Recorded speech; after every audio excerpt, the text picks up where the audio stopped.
वंश विस्तारो भवता सोमसूर्ययोः राज्ञां चोभयवंशानां चरितं परमद्भुतं।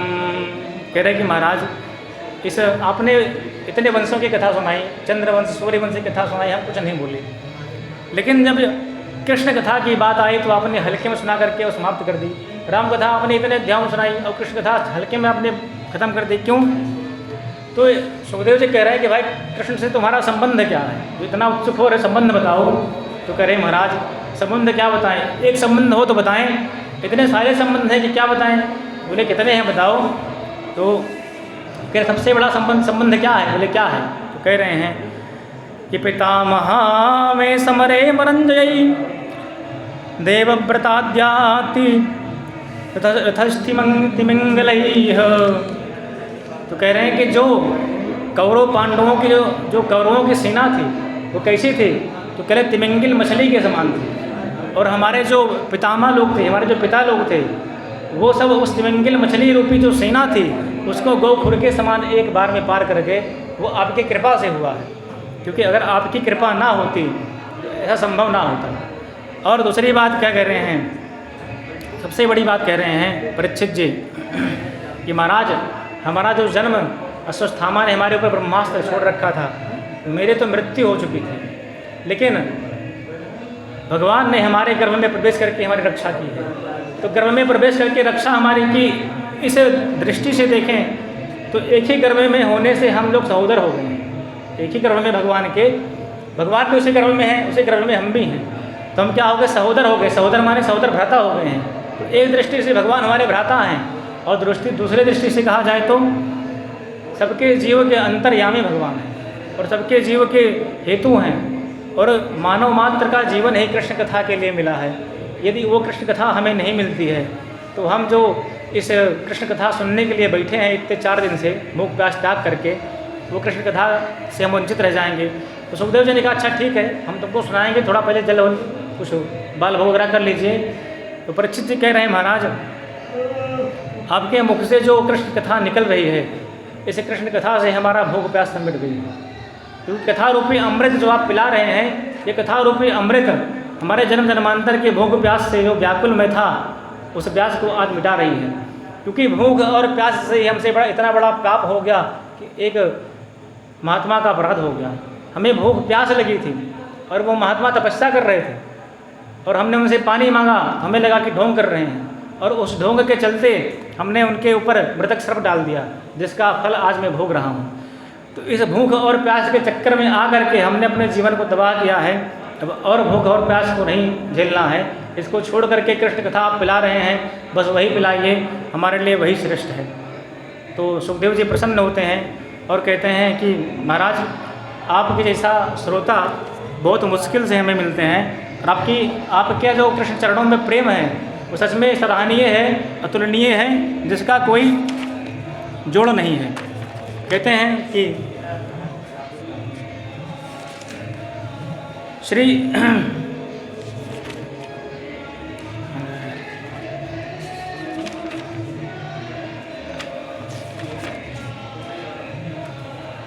वसुदेव गृहे साक्षात् भगवान पुरुषः परः जनिष्यते तत्प्रियार्थम संभवन्तु सुरस्त्रियः। वसुदेव जी के घर में भगवान श्री कृष्ण का जन्म हुआ है। 1 घंटा है। वसुदेव जी के यहाँ भगवान का जन्म हुआ है। कहते हैं कि परीक्षित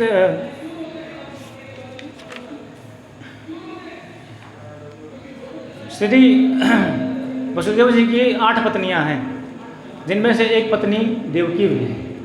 देवकी जी के जब विवाह होने लगा तो कंस ने कहा कि मैं अपनी बहन को लेकर जाऊंगा, उसको ससुराल तक छोड़ के आऊँगा। यद्यपि आज तो ये परंपरा खत्म हो गई है, लेकिन प्राचीन भारत में परंपरा थी कि पहले जो है भाई लोग अपनी बहनों को घर तक छोड़ने के लिए जाते थे।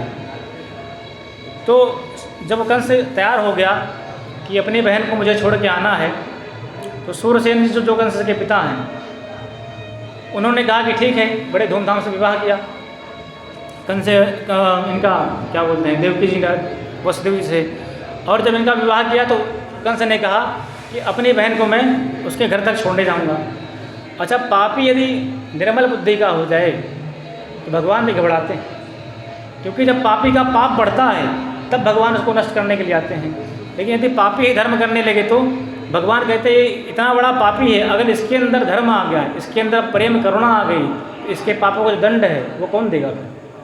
उससे ये वंचित रह जाएगा। इसलिए भगवान ने आकाशवाणी कर दी। जब लेके जाने लगा तो आकाशवाणी हुई है। आकाशवाणी में क्या कहते हैं कि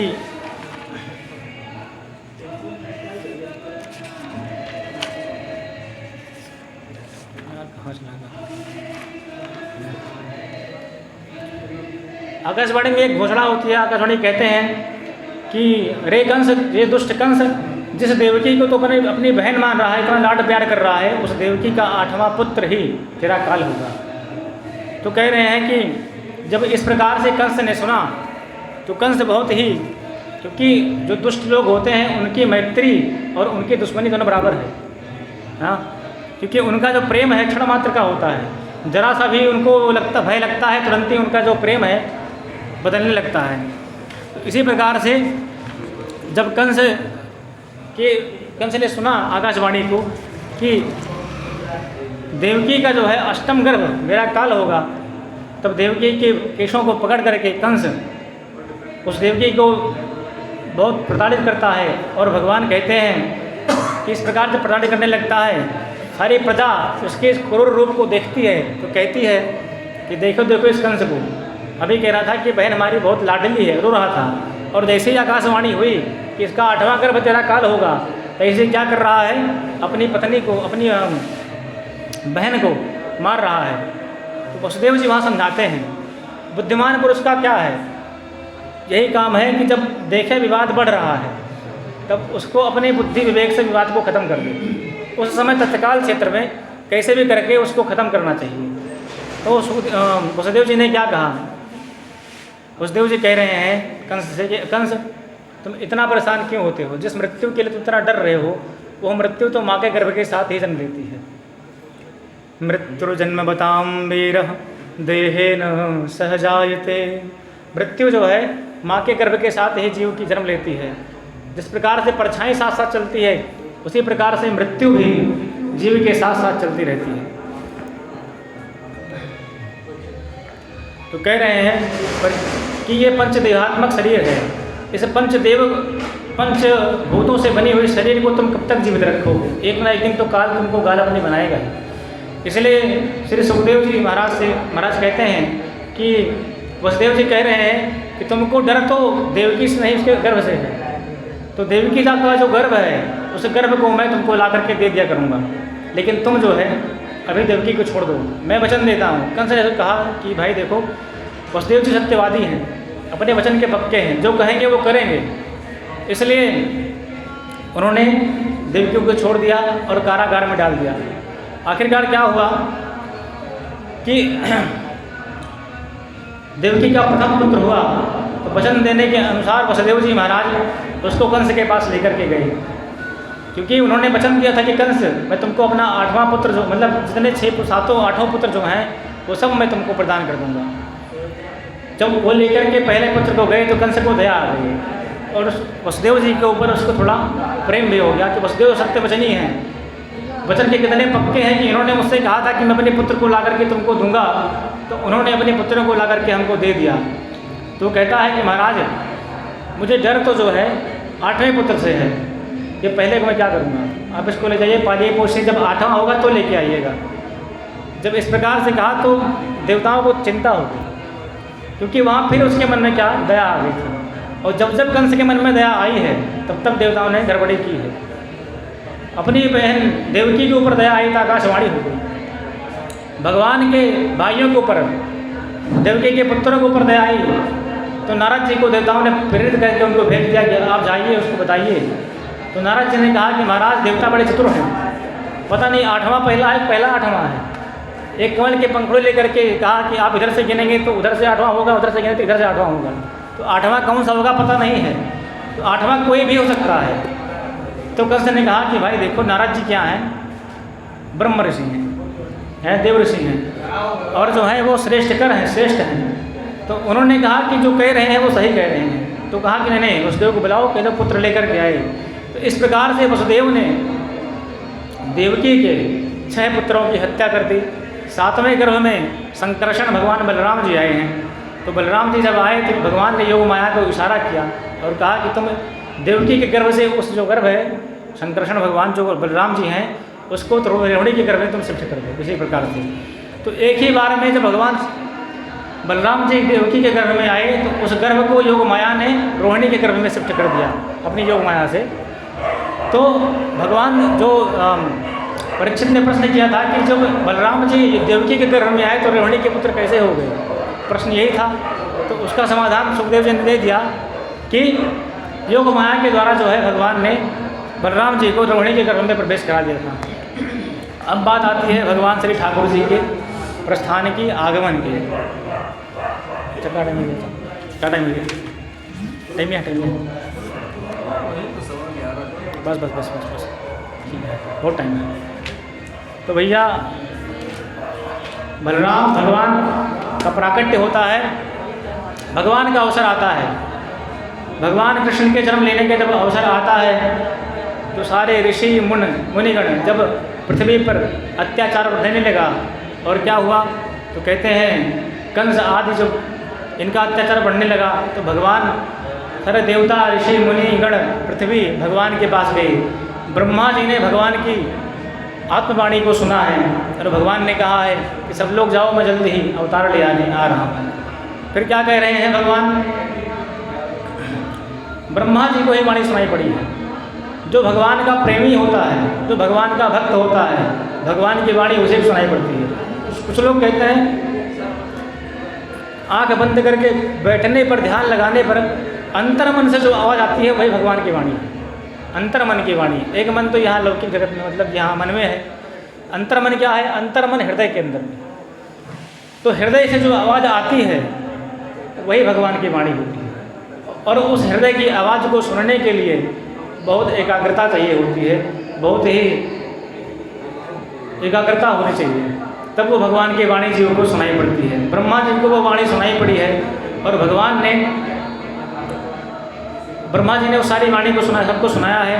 और भगवान ब्रह्मा जी ने कहा कि सारे देवतागण मथुरा वृंदावन में सबके यहाँ अवतार लेकर के अपना अपने रूप में जन्म लीजिए और भगवान की सेवा में तत्पर हो जाइए। और देवता लोग यहाँ पर गर्भ स्तुति करने के लिए भगवान के सामने प्रकट हो गए हैं। और गर्भ स्तुति में क्या कर रहे हैं? देखो भाई, भगवान आओ कहाँ थोड़ा की टेल इन जाए।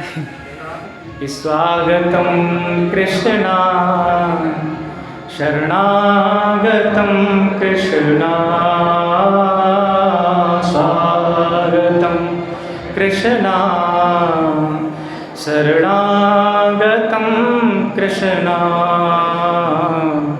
स्वागतम कृष्णा शरणागतम कृष्णा,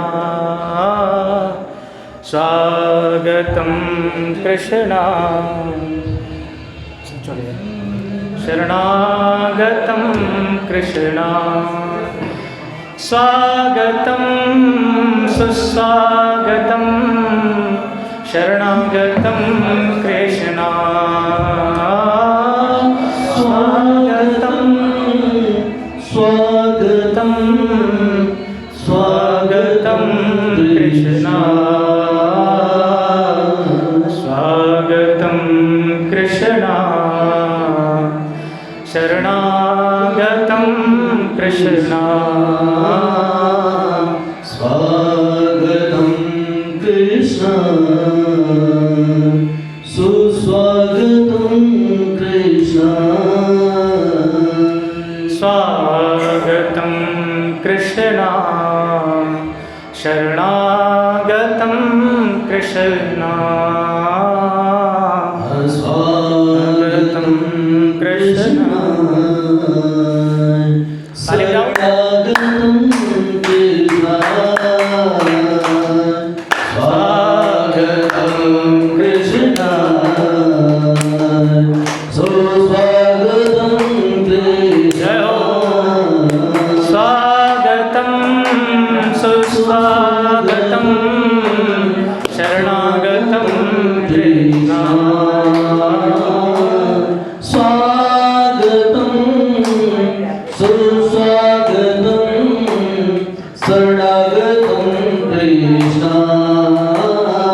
सत्यव्रतं सत्यपरं त्रिसत्यं सत्यस्य योनिं नियतं च सत्ये सत्यव्रतं त्रिसत्यं च सत्यं सत्यपरं त्रिसत्यं च सत्ये सत्यव्रतं सत्यपरं त्रिसत्यं सत्यस्य योनिं नियतं च सत्यं सत्यस्य सत्यं मृतसत्यनेत्रं सत्यात्मकं त्वां शरणं प्रपन्नं स्वागतं कृष्ण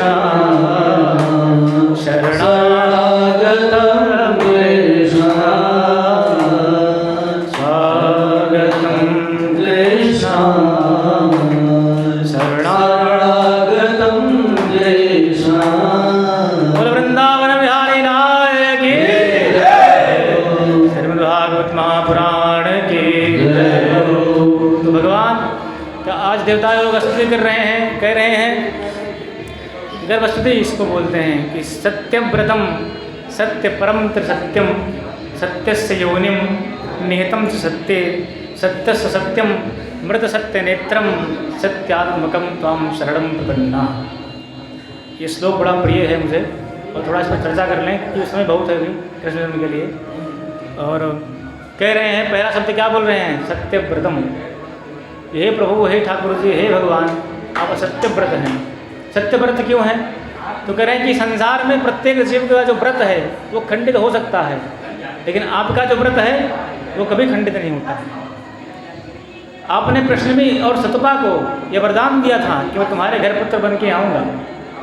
गंधमादम पर्वत पर प्रश्नी और सतपा के रूप में वसुदेव और देवकी जी ने तपस्या की। भगवान प्रसन्न हुए, उन्होंने कहा कि ठीक है, मैं तुम्हारा पुत्र बन के आऊँगा। और आज आपने जो वरदान दिया था प्रश्नी और सतपा को, वो वरदान आज आप सत्य कर रहे हैं। महाराज मनु को वरदान दिया कि हम तुम्हारे यहाँ वरदान दिया कि हम तुम्हारे यहाँ पुत्र बन के आएंगे। जब दशरथ और कौशल्या बने मनु शत्रुपा, तब भगवान राम पुत्र बन के उनके आए। तो भगवान का जो व्रत है वो हर अवस्था में हर काल में सत्य है। भगवान का व्रत कभी झूठ नहीं होता है, इसलिए भगवान क्या है? का सत्यव्रतम। दूसरी बात कह रहे हैं सत्य परम। हे प्रभु, आप परम सत्य हैं, मतलब एक सत्य है और एक परम सत्य है। जब सब खत्म हो जाता है तब एक वही परम सत्य बचता है। मुझे याद है वो एक बात बड़ी प्यारी है कि महाराज जी कथा थी, पहली कथा, और उसमें एक श्लोक था महाराज जी सच्चिदानंद रूपाय विश्वोत्पत्त्यादि हेतु महात्म्य ही। उसमें एक बड़ी अच्छी व्याख्या इन्होंने दी थी, मुझे आज भी याद हो गई व्याख्या सुन के। क्या दी थी? जब पतझड़ आता है सारी पत्तियां गिर जाती हैं लेकिन पेड़ नहीं गिरता है। उसी प्रकार से संसार में जब सब कुछ नष्ट होता है तो सब नष्ट हो जाता है, लेकिन एक पेड़ रूपी जो मूल है, जो परमात्मा मूल है, वो बचे रहते हैं। तो आज नारायण का नाश नहीं होता है, बाकी सब नष्ट हो जाता है। इसलिए आप परम सत्य हैं, वही एक परम सत्य बचता है, बाकी कुछ नहीं बचता है। और क्या कह रहे हैं? त्रिसत्यम। त्रिसत्य क्यों कहा? भगवान त्रिकालावधित सत्य हैं, भूतकाल, भविष्यकाल और वर्तमान काल, तीनों में सत्य भगवान हैं। अब कोई ये नहीं कह सकता है कि जो कल या पीछे जो चीज़ वस्तु बीत गई है उसमें भगवान नहीं थे, केवल हम थे, या आज भगवान नहीं है, आज भी भगवान है। ऐसा नहीं हो सकता है कि भविष्य में भगवान नहीं होंगे। भगवान नहीं होंगे तो हम भी नहीं होंगे। हम हैं मतलब भगवान हैं। हमारा होना ही ये बताता है कि भगवान भी हैं। एक बादशाह ने संकल्प किया कि मैं जो खुदा है, परमात्मा है, उसकी सारी निशानी मिटा दूंगा, जितनी निशानी उसकी सब नष्ट कर दूंगा। सब कुछ नष्ट करने लगा उसने। जब नष्ट करने लगा एक फकीर मिले। ऐसा फकीर किसको कहते हैं? तो कह रहे हैं कि फिक्र सबको खा गई, फिक्र सबकी पीर, फिक्र की जो फांकी करे वाको नाम फकीर। तो कह रहे हैं कि जो एक फकीर मिले, उन्होंने कहा महाराज क्या कर रहे हो? बादशाह से। बादशाह ने कहा कि खुदा की, भगवान की बनाई इतनी संपत्ति है, जो कुछ संसार में है वो सब मैं नष्ट कर रहा हूँ। बोले क्यों कर रहे हो? बोले इसलिए ताकि खुदा की निशानियाँ दिखाई पड़े किसी को, उसकी याद ना आए, उसकी याद किसी को आए ही ना। बोले याद तब करता है व्यक्ति जब उसकी निशानी दिखाई पड़ती है, न दिखेगी निशानी ना उसकी याद आएगी। तो कह रहे हैं उन फकीर ने बड़ी सुंदर बात कही। बोले ये बादशाह, यदि तुम्हें उसकी निशानी को मिटाना है तो सब कुछ मिटाने से पहले खुद को मिटाना पड़ेगा। जब तक तुम रहोगे तब तक उसकी एक निशानी तुम्हारे रूप में विद्यमान रहेगी। उसकी निशानी को तुम मिटा नहीं पाओगे कभी भी, क्योंकि सब कुछ उसने बनाया है, उससे परे कुछ नहीं है, सब उसमें समाहित है। इसलिए कह रहे हैं भगवान कि आप त्रिसत्य हैं, त्रिसत्यम त्रिकालावाचित सत्य हैं, तीनों कालों में आप ही हैं। दूसरी बात, 3 लोक हैं, आकाश पाताल पृथ्वी। यद्यपि लोक तो 14 हैं, 14 लोगों में भगवान तो सत्य हैं ही, लेकिन त्रिसत्य कहा है तो 3 का बड़ा हमारे यहाँ कनेक्शन है। त्रिसत्य मतलब क्या हुआ कि तीनों कालों में सत्य हैं, तीनों लोकों में सत्य हैं, और वचन होते हैं, 3 वचन हैं, एक वचन को वचन द्विवचन संस्कृत व्याकरण में, उन समस्त वचनों में भगवान सत्य हैं। तो कह रहे हैं कि हे प्रभु, संसार का कुछ ऐसा नहीं जो सत्य हो, आपसे परे कुछ नहीं, इसलिए आप ही त्रिसत्य हैं, तीनों कालों में आप सत्य हैं। और सत्य से योनिम, बड़ी सुंदर बात कह रहे हैं कि जो सत्य रूपी जो सत्य है, हमारा और आपका प्रादुर्भाव किसी न किसी माँ से हुआ है। हमारा आपका प्रादुर्भाव, हमको आपको जन्म देने वाली कोई न कोई जननी है, लेकिन सत्य को जन्म देने वाला कौन है? तो कह रहे हैं कि हे प्रभु, आप ही सत्य की योनि हैं, सत्य आपसे प्रकट होता है, सत्य से योनिम। और क्या कह रहे हैं? नियतम च सत्य, और सत्य जो है वो आप में निहित है। थोड़ी देर बोले बस पूर्ण हो है, शांत जा भैया। और निहितम च सत्य, सत्य आप में ही निहित है। और क्या कह रहे हैं? सत्यस्य सत्य, सत्यस्य सत्यम अमृतम से सत्य नेत्रम, सत्य की अमृत हैं। और क्या कह रहे हैं? अमृतम सत्य नेत्रम, और सत्य जो है, जो देखता सत्य है, वो आपके ही नेत्र से देखता है। अगर आपका नेत्र ना हो तो सत्य को देखना मुश्किल हो जाएगा। इसलिए सत्य को क्या कहते हैं? बोले सत्यस्य सत्यम, सत्यस्य सत्यम सत्यम नेत्रम सत्यात्मकम। सुंदर बात भगवान कह रहे हैं कि सत्य की आप आत्मा हैं। सबसे बड़ी बात कह दी कि यदि आप नहीं हैं तो सत्य की जो आत्मा है वो भी नहीं रहेगी। इसलिए आप सत्य की आत्मा हैं। इसलिए हे सत्य स्वरूप परमात्मा, हम आपको सत्यात्मकम त्वं शरणं प्रपन्ना, आपकी हम शरण में आते हैं। भागवत में सत्य सत्य करके भगवान को प्रारंभ में प्रणाम किया। यम प्रव्रजंतम अनुपेतम पेत कृत्यम, उसमें कहा सत्यम परम धीमहि। यहाँ देवता कह रहे हैं सत्यम त्वं शरणं प्रपन्ना, और अंत में भी सत्य करके ही प्रणाम किया गया है। तो भागवत में 3 बार सत्य सत्य कहा गया, मतलब भगवान 3 प्रकार से सत्य हैं, हर प्रकार से सत्य हैं। इसलिए भगवान को सत्य सत्य करके प्रणाम करते हैं। अब बात आती है कि भगवान का प्रकट होना। भगवान प्रकट हो रहे हैं, कैसे प्रकट हो रहे हैं ठाकुर जी? उसका दर्शन दे रहे हैं। सशंक चक्रम सकिरीटवत्सरम सपीतवस्त्रम शिरसारुहेक्षणम सहारवक्षास्थलकौस्तुवत्श्रियं नमामि विष्णु शिरसा चतुर्भुजम। वाजय प्रभु। भगवान चतुर्भुज रूप में देवकी माता और वसुदेव जी के सामने प्रकट हुए हैं आज, और उनको देखकर इतना आनंद हो रहा है, कितना आनंद हो रहा है। तो कह रहे हैं ठाकुर जी प्रकट तो हो गए हैं। अथ सर्वगुणोपेता काल परम शोभन, वो परम शोभन काल आ गया है जब भगवान का प्राकट्य हुआ है। और जब प्राकट्य हुआ भगवान श्री कृष्ण का, सामने प्रकट हो गए हैं। अब उसे देख रहे हैं कि कौन है ये पुरुष कौन है, परम पुरुष। तो कह रहे हैं श्री कि उस समय सारी प्रकृति ने भगवान के स्वागत के लिए, यानी प्रकृति एकमान हो गई। मंदम मंदम जलधरा, मंदम मंदम भगवान मेघ भी बरसने लगे, हर प्रकार से पानी बरसने लगा, और मेघ जो है आकाश में गड़गड़ाने लगे। हर प्रकार से भगवान के सुखो, भगवान के अनुकूल ही वातावरण कर दिया। तो जब भगवान का प्राकट्य हुआ तो सबने सोचा कि भगवान को कुछ चढ़ाया जाए। बादलों ने कहा हम क्या चढ़ाएं? बादलों ने कहा कि भाई देखो, भगवान को पसंद तो 2-3 चीज़ें हैं, बस पत्रम पुष्पम फलम तोयम।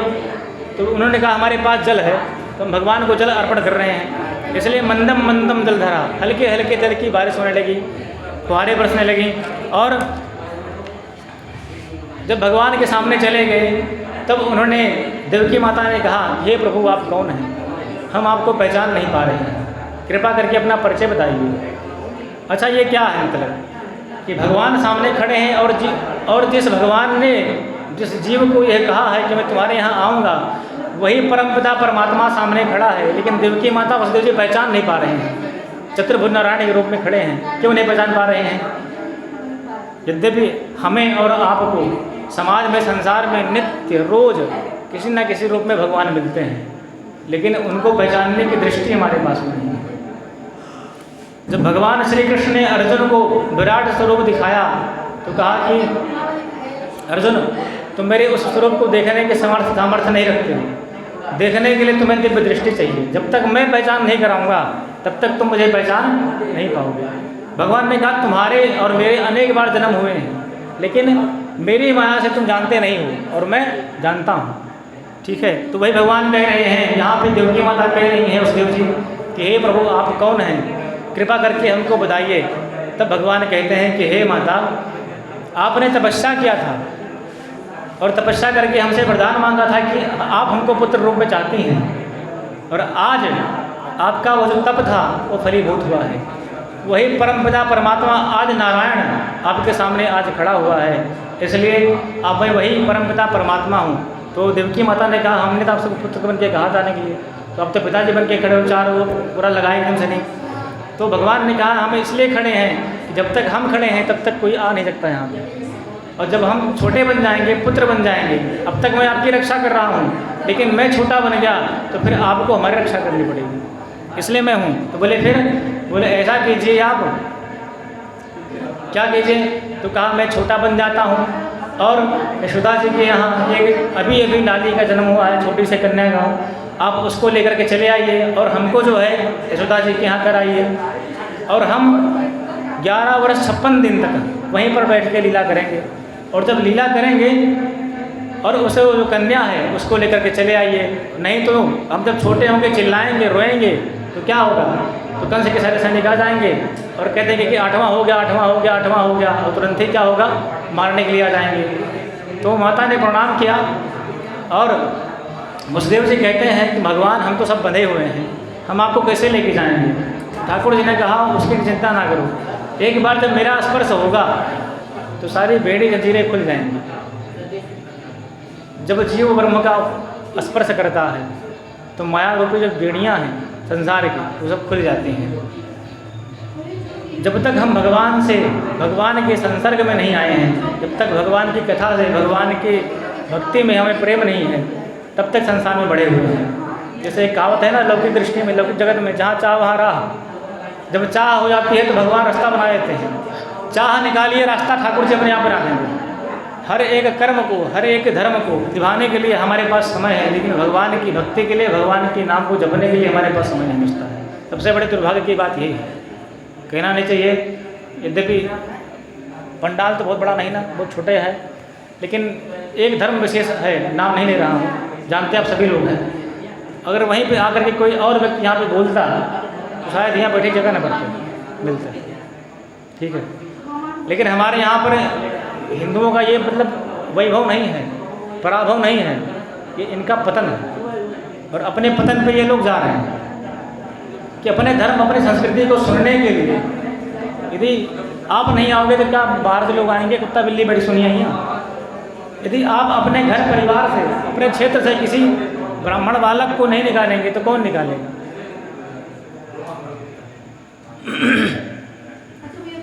हमारा सिर्फ लक्ष्य होना चाहिए सनातन धर्म का प्रचार हो, अधिक से अधिक हो, सनातन से लोग जुड़ें। लोगों ने ऐसी ऐसी वृत्तियाँ आ गई हैं समाज में कि हिंदुओं के मन में ही उनके धर्म के प्रति गलत भावना डाल दी। ऐसे ऐसे लोग बैठे हुए हैं, आप व्हाट्सएप चलाइए, यूट्यूब चलाइए, ऐसी ऐसी चीज़ें मिलती देखने के लिए कि खून खुल जाता है, लेकिन क्या कर सकते हैं, अपने हैं कुछ कह नहीं सकते, बिगड़ गए हैं। तो जब हम अपने ही मतलब अपने ही परिवार के अपने घर के इंसान को अपने क्षेत्र के इंसान को जब आगे नहीं बढ़ाएंगे, अपने ही लोगों को उसको बाहर खींचेंगे तो कैसे आगे बढ़ेगा, सनातन धर्म का प्रचार कैसे होगा। हमें और आपको निकलना पड़ेगा, बाहर आना पड़ेगा, तभी सनातन धर्म सुरक्षित बचेगा, नहीं तो इसका अधपतन और ऐसा दिन नहीं है जब आपके ढूंढे पंडित तो मिलने भी आएगा, लेकिन बताओ तो साफ साफ बात। अगर यही हाल रहा तो एक इंसान कोई मिलेगा नहीं घर पर। हे क्या है बात कर रहे फालतू। भगवान श्री कृष्ण की कृपा से, जब भगवान की कृपा होती है तब बड़ी कृपा से भगवान की कथा में प्रवेश करने का अवसर मिलता है। तो सनातन धर्म के लिए प्रत्येक सनातनी को खाली